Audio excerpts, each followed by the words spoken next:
All right, let's move on to sex.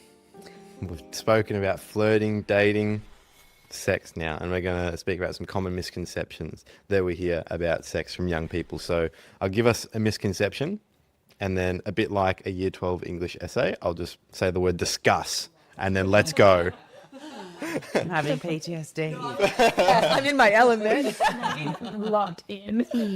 First misconception, that it has to hurt the first time, or that it's going to be super smooth and mind-blowing. I think the expectation that it's going to be super smooth and mind-blowing is like setting us all up to fail. I think sort of what you were just saying, Anthony, like that's what we see depicted in movies and shows and pornography, that like you intuitively know exactly what to do and what that person likes, and there's no conversation about it. It just like all happens and it's like steamy, and like that's just not the reality. You think about any new experience you've ever had, you've got no idea what you're doing. You're probably going to like fumble the bag a little bit. Yep. And I think we just need to normalize that like sex can be a bit awkward. It can be funny as well. Like there can be a little bit of laughter, and like that's fine. Yeah, you're so right there. I'm just going to lay it all out there. Like, I mean, to be honest, when I look back at my first time, I wish me and my partner were able to embrace like the awkwardness of it more better, because at that time I hadn't watched porn. When we're talking about movies, it was a fade to black. What am I seeing? Yeah. I actually had no idea what really was going on. And I wish I could have admitted that and we could have talked about that more, but it's really vulnerable and it's really like hard to. It's a bit embarrassing too. So I just wish we could have had the conversations like more about it before it happened. I think in answer to the question of does it have to hurt, or well, the misconception is that it has to hurt the first time. I don't think it has to, but for me it did, and I think that's a very common normal experience for it to hurt. Yeah, I think it's just like probably everyone's first time is a little bit different, and like the conversation we were having a little bit earlier around what does the first date look like, there is like no normal. Everyone's going to look a little bit different. There's no need to put pressure on that experience. Yeah. And I think on the like unsexy sex talk, I think it's fine to acknowledge that like sex is a skill. Like it's something that is a bunch of movements that like you don't do it until you do it. And it takes like practice to like get the like rhythm of things, and there's just new sensations and feelings, and like it's like the notion that you're going to do it for the first time, whether you've watched like seen sex in like videos or whatever, or not, like that you're going to know what to do. You're going to be great at doing it. It's going to feel amazing. It's just such a high bar. And I feel like it's good to acknowledge that like, yeah, it's goofy as hell. And like you can laugh at it and realize it's awkward, and that like brings you so much closer to your partner. I think also like when you're having sex for the first time, a lot of the time the person you are having sex with also has not had sex before or is also very inexperienced. So I don't think they're judging you. I don't think they're taking notes. I don't think they're like, you know, rating your performance, so to speak, you know? Yeah, exactly. Well, let's move on to our next misconception about sex, and it's that only penetrative sex counts as real sex. Discuss. False. Yeah. That's it. I think that's like such a heteronormative view of sex, and like completely alienates different sort of gender and sexuality identities from the sexual experience. But like that was the dominant narrative when I was growing up and For sure. through school. That's what I thought when I was a kid, for sure. Yeah. And it's false. Perfect. Easy one. Next misconception.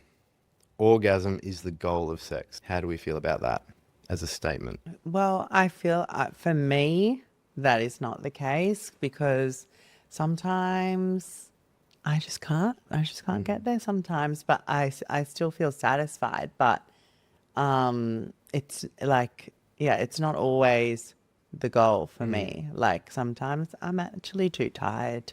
I just can't, you know? How could we maybe then create a healthier goal for young people to like think about when they think about sex? I think it's just, again, communication. Whatever you feel like is a reasonable goal in that moment, in that interaction, like just talk and like actually listen. And again, like not sort of bring your ego to it. Like if your partner says, actually, like I'm not going to get there tonight, I'm too tired, they're probably not like lying to you for whatever reason. Like they may just be too tired and Yeah. it's not going to happen. And It's never about my partner. Yeah. It's like about me and the day I've had, you know? Like it has nothing to do with anyone else. I think the goal for sex for me is for me and my partner to have had a good time, whatever good might mean. And that doesn't have to look a certain way, and that can change day to day. I have felt that pressure though so strongly, and I think especially as a woman when we speak about the orgasm gap and that we need to be orgasming more, you're like, am I letting down everybody?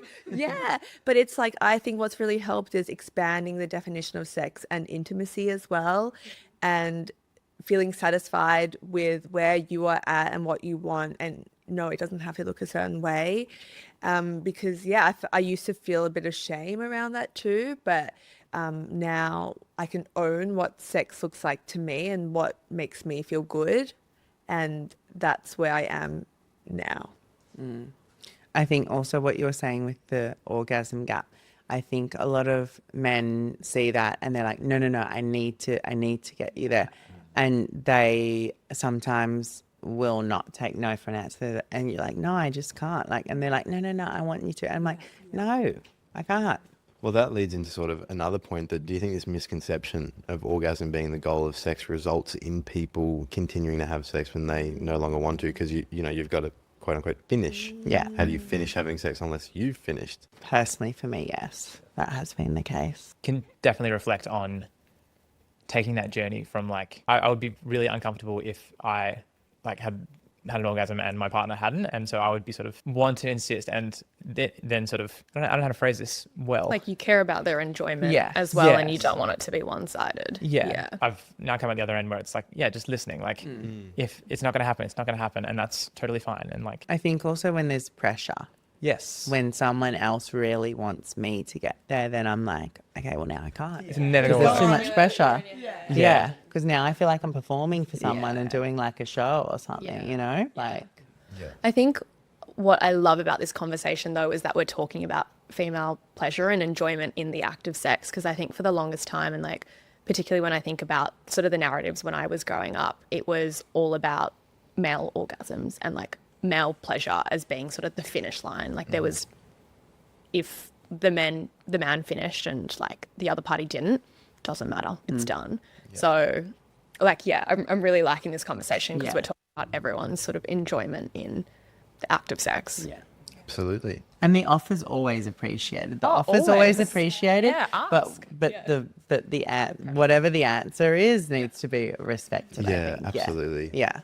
Because to your point, Emerson, when you're talking about your experience, and like I feel like I've been on the receiving end of that, and it's such an interesting feeling because it's incredible to have your like pleasure being cared for or being thought of. And what's helped me and my partner is discussing like, hey, I actually enjoy like multiple stages of the sex process. It's not just that end part. And, you know, being really open about that as well. And, you know, not having an orgasm doesn't necessarily dull or like lessen the experience. Yeah. Yeah. I think a lot of men, not to box them in, but I think a lot of men don't understand that it can still be just as enjoyable for us, even if you don't get to the end. You know, they think, I don't know if it's because they would feel that it's not complete for them if they didn't get to the end, but it's not the same for me personally.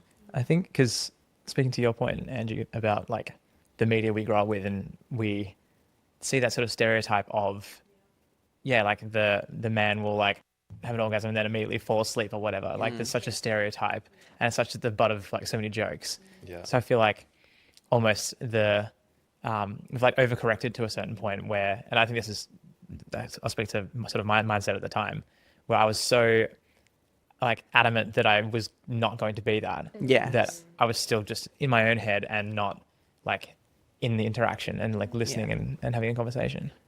I think it's worth emphasizing as well that going back to that, people might continue having sex when they don't want to because orgasming is the goal of sex. And if, you know, you've expressed, I'm not going to get there tonight. And as much as you might think, oh, I'm trying to do the right thing by getting you to orgasm. But if they've expressed that, there's no longer consent in the experience. Exactly. And you need to respect that answer. I just thought I'd emphasize that point because I thought you made it really well, Mitch. Thanks. But we moved on quick. The next misconception that we're going to discuss is that blue balls are dangerous, common, and that it's someone else's responsibility to get rid of it. And Angie, I was wondering if you could take us through this one. Yeah, I mean, blue balls can be a real experience that someone can feel, but I think often when it's used as a reason to engage in sex or a sexual act, it can be used to try and like coerce someone into that by saying, you know, I'm feeling a lot of pain and therefore like you need to do this for me. And if you're having to use that as a reason to like convince someone to have sex with you, then like you're not respecting their consent. So it is sort of technically a real thing, but sort of most of the time it's used as that sort of coercive act to get someone into bed. I think it's maybe not as commonly experienced as like we think it might be because of how often it's talked about, but like, yeah, not to dismiss that it can happen. So misconception debunked, would we say? Thank you, Angie. The next one, and I might throw to you for this one, Maggie, is that you should always have a really high sex drive if you love someone.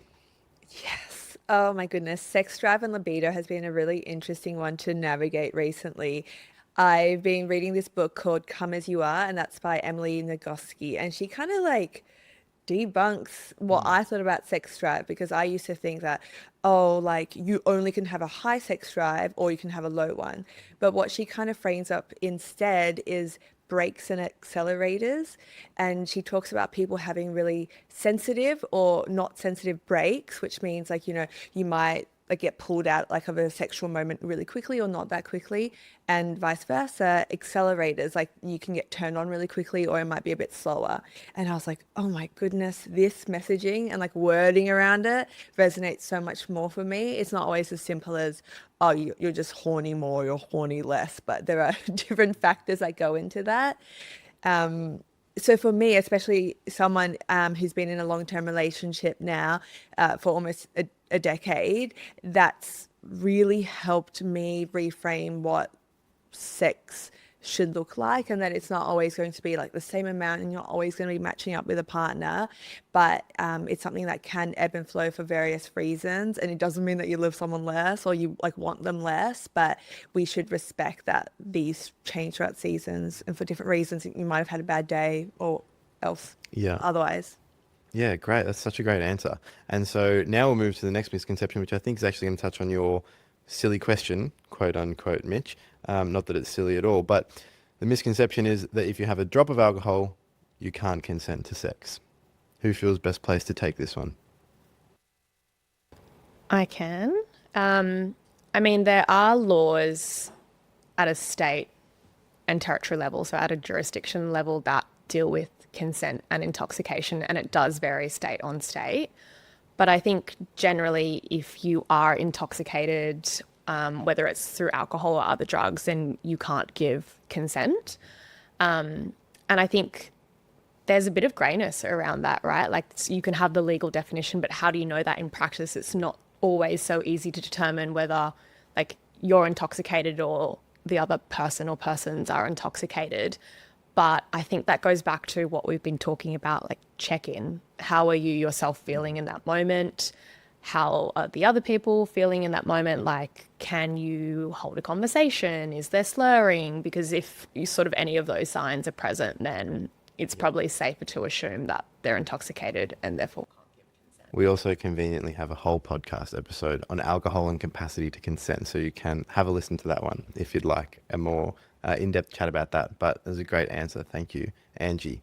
To finish off, I think we should discuss some sort of buzzwordy phrases that we see thrown around these days in dating. But I think they can actually be really harmful because they're thrown around so much. I think the value and the meaning they have actually is lost a little bit. So we want to start with body count. It's a bit of a weird term. What does it mean? And does it matter? How does everyone feel about that?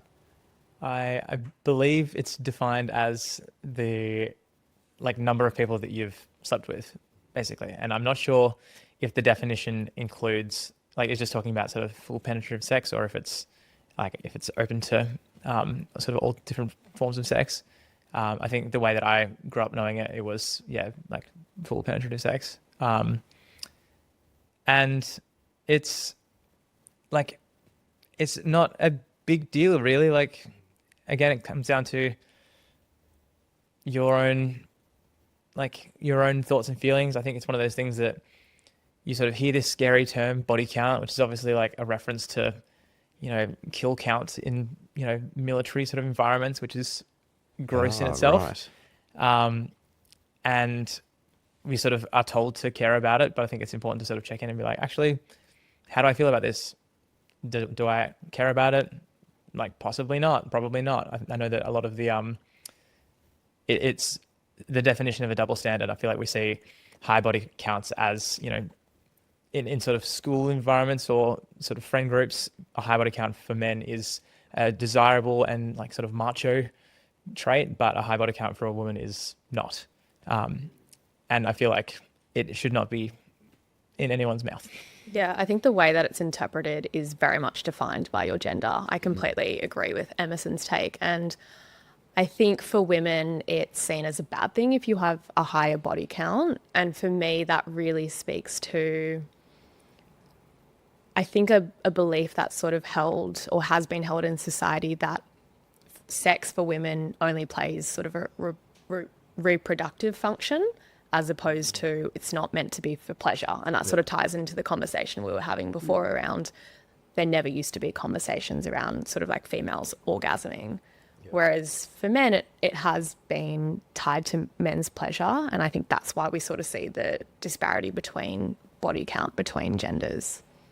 To throw in a curveball though, so I've had one sexual partner, right? And as someone who would call myself sex positive and, I surround myself with very sex positive people, I have definitely felt shame about having like a low, I don't even want to say body count, like it just feels so weird to say, but I think for me, it was working through the expectations that a young 20-something person and the sexual experiences you're almost expected or you think you're supposed to have, and kind of redefining that on my own terms and realizing that to be sex positive, it goes in all directions, right? So I do think in a way, I think this is like a much more like minority point of view, but you can feel. No, I think that's such a valid experience and I think what you've highlighted, Maggie, is how confusing it can be to be a woman. Yeah. I think especially in this day and age where we're sort of coming out of like a period of time where, women weren't seen to be sexual, and now we've sort of gone into this like sex positivity movement, and it's like, well, where do we actually land? Like, what do we expect of a woman in 2025? And I think we're sort of still like figuring that out and moving through that. And even just to add to that, like I have a lot of friends, who are also in their late 20s who have had zero or few sexual experiences, and I also want to really make space for that as well. Like even terms like late bloomers or whatever it might be, I think there is still a lot of shame of like not doing enough, like not being out there enough as well, but there's no like proper timeline that we have to follow. Yeah, exactly. And I think I sort of see that from a male perspective as well. Like I think I mentioned that my friend group in school was not particularly like, out there, dating and like hooking up with parties and that kind of stuff. So I didn't like start having sexual encounters till my early 20s. And I feel like there was a moment where I like when I did eventually lose my virginity, it was with a partner who had more sexual encounters than me. And so I just sort of had to, like check in with myself and say like, do I actually care about this? And thankfully, like I was surrounded by people who also didn't really care and they weren't going to put that pressure on me. And so I think it's important to ask yourself if you care, and if you don't care about it, then let the people in your life know that it doesn't matter, because that's just, it's good to talk about this kind of thing and change the narrative. I think, like, I personally, I don't even know what my body count is, not because it's a really high number, because I've never counted. I've never sat down and actually like figured out the people and the numbers and whatever, like, because I just don't care. It's no interest to me. I'm not interested in doing a random math equation for no reason. Like I finished school. Yes. It's like your ATAR or whatever it is in every state. You never think about Exactly. it afterwards, and it doesn't matter. Exactly. And it really doesn't. I just want to say that was a really great interaction from all three of you to witness, and I wish I heard conversations like that when I was a young man. So thank you for your answers and for sharing your experiences as well, because they're quite personal experiences to share. And that's going to make a real difference, I think, to people listening.